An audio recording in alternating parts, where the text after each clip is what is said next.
Muy buenas tardes. El Banco Central Europeo siembra ciertas dudas en los mercados al dejar caer que podría no utilizar plenamente el paquete de compras de bonos contra la pandemia de 1,85 billones de euros, lo que en el fondo devuelve la sombra del tan temido tapering. El mensaje presiona a las primas de riesgo de los países periféricos y templa los ánimos en unas bolsas que venían aferradas al rally de la llegada de Biden a la presidencia de Estados Unidos. Estos audiomercados buscamos todas las claves del cierre europeo, como siempre, gracias al patrocinio del broker IG. Si mantienes la cabeza en su sitio, cuando a tu alrededor todos la pierden, si sigues creyendo en ti mismo cuando los demás dudan, ¿qué oportunidades ves? Si te encuentras con el triunfo y el fracaso, y consigues tratar a esos dos impostores por igual, si eres capaz de ver la oportunidad, el mundo del trading es para ti. Cuando ves la oportunidad, IG. Tal y como se esperaba, el Banco Central Europeo ha mantenido modo pausa en su primera reunión de este año 2021 y ha tratado de reforzar la orientación de que mantendrá los tipos de interés en mínimos del 0% o incluso por debajo hasta que la pandemia haya terminado y la inflación vuelva a converger con el objetivo del 2%. Pero el mensaje no ha calado del todo en unos inversores que ya han escuchado con cierta dosis de miedo la palabra tapering o retirada de estímulos en las últimas semanas. Evidentemente no es tal lo que ha avanzado hoy el Banco Central Europeo, ni mucho menos. Ha mantenido, de hecho, el volumen de compras de bonos intactos contra la pandemia, el conocido como PPP, en los 1,85 billones de euros y el mensaje principal también de que seguirán comprando activos hasta al menos marzo de 2022, pero sí que ha añadido al texto del comunicado una frase que ha generado dudas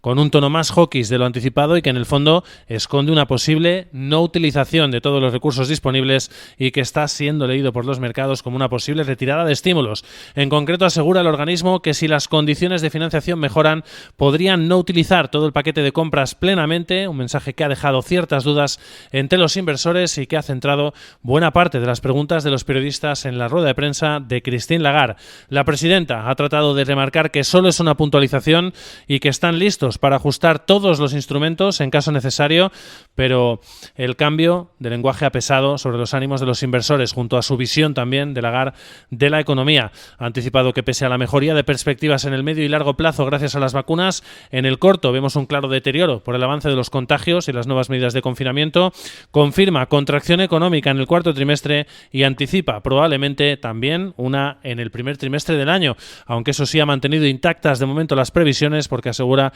que ya habían anticipado que los confinamientos seguirían vigentes al menos hasta el mes de abril. Una aceleración de la pandemia que sigue además generando preocupación, con cifras que vuelven a ser abultadas en los principales países, entre ellos en España, donde ha habido un nuevo récord de contagios en el último día con más de 41.500 y también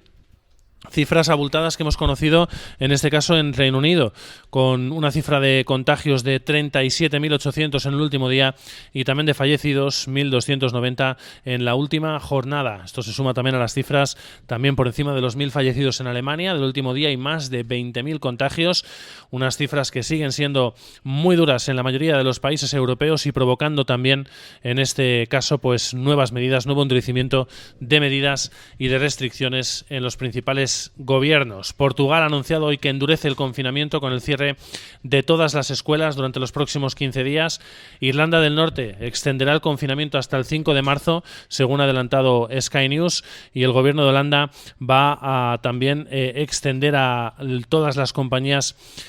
pues las ayudas para hacer frente al confinamiento, que va a ser prolongado también y con un adelanto de la toque de queda hasta las 6 de la tarde, tal y como se está planteando hasta las 9 de la tarde, tal y como se está planteando en el Parlamento y que según varios medios se va a aprobar con el apoyo de la Cámara. Por lo tanto, nuevas medidas, nuevas restricciones, nuevos confinamientos que cada vez se parecen más a los de marzo de 2020, con el temor a que haya un nuevo golpe sobre la economía. En este contexto hemos visto como poco a poco las bolsas han ido perdiendo fuelle del rally que venía provocándose en los mercados de acciones globales gracias a la esperanza, al optimismo puesto en esa llegada de nuevos enormes estímulos fiscales a Estados Unidos, 1,9 billones de dólares por parte de Joe Biden y que están generando pues entusiasmo ante las opciones de que pueda reavivar el crecimiento económico de nuevo, la recuperación de la economía este año y fortalecer también los beneficios empresariales. Como decíamos, han ido perdiendo fuelle y en especial han cerrado con fuertes caídas los índices europeos pertenecientes a los países más afectados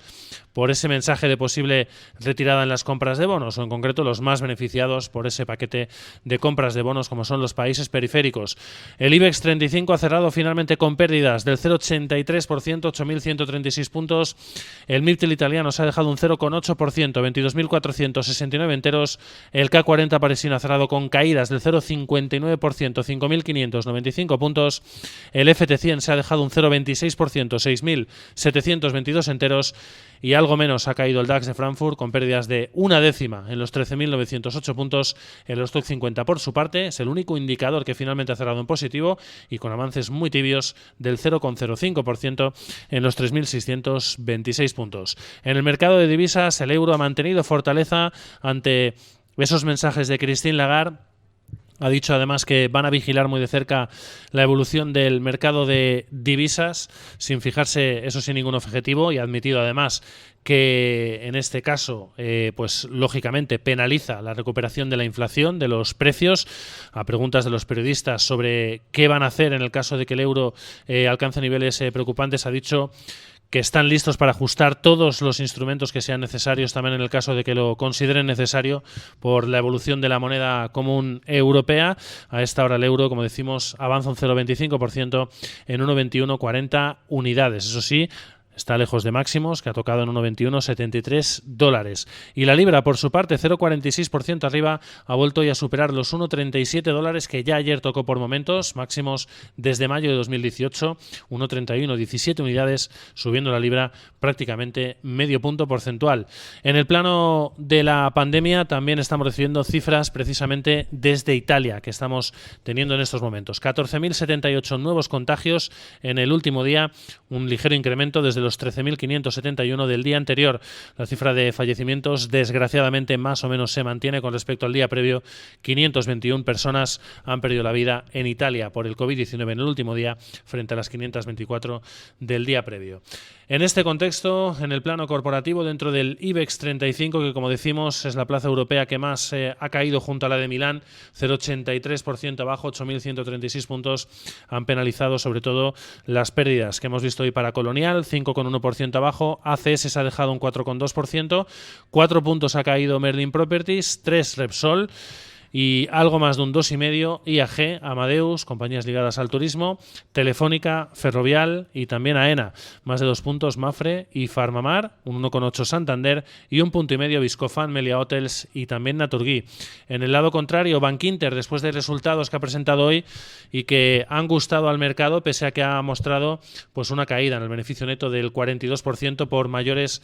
provisiones que ha realizado la compañía para cubrir pérdidas por el deterioro económico de la pandemia. En concreto, esas provisiones han aumentado un 36% hasta 407 millones de euros. Eso sí, ese beneficio de 317 millones ha superado expectativas y Bankinter, como decimos, ha cerrado finalmente con subidas del 4,3%. Le ha seguido Siemens Gamesa, 3,8% arriba, y después Cellnex, unos 7% de subida para la compañía después de la compra de una filial de Deutsche Telekom, en este caso a cambio también de que Deutsche Telekom haya adquirido una participación en la filial de Cellnex en Países Bajos y que le da a la compañía española de telecomunicaciones el acceso a más de 3.100 torres de telecomunicación en el país, fortaleciendo su posición en Europa. Unos 7% arriba finalmente Cellnex en esta jornada. Indra más de un punto y un 0,9% han subido las acciones de Acerinox. En el resto de plazas europeas han destacado los avances para ASML Holding, 3,8% arriba, Volkswagen un 2,8%, Adyen se ha notado un 1,9%, lo mismo que Kone, Daimler y Schneider Electric. En el lado contrario, Airbus ha perdido 3 puntos porcentuales, un 2,6%, Eni, Amadeus, Safran, Vinci y Total han caído más de 2 puntos. Como decíamos, bolsas europeas que han cerrado finalmente con caídas especialmente intensas para Italia, Madrid y también para París, en este caso por ser los países que más se estaban beneficiando de ese programa de compras de bonos, y con esas dudas que ha vuelto a poner hoy en los mercados el Banco Central Europeo, en este caso anticipando que podrían no poner encima de la mesa todos los estímulos de ese programa de compras de bonos extraordinario contra la pandemia, esos 1,85 billones de euros.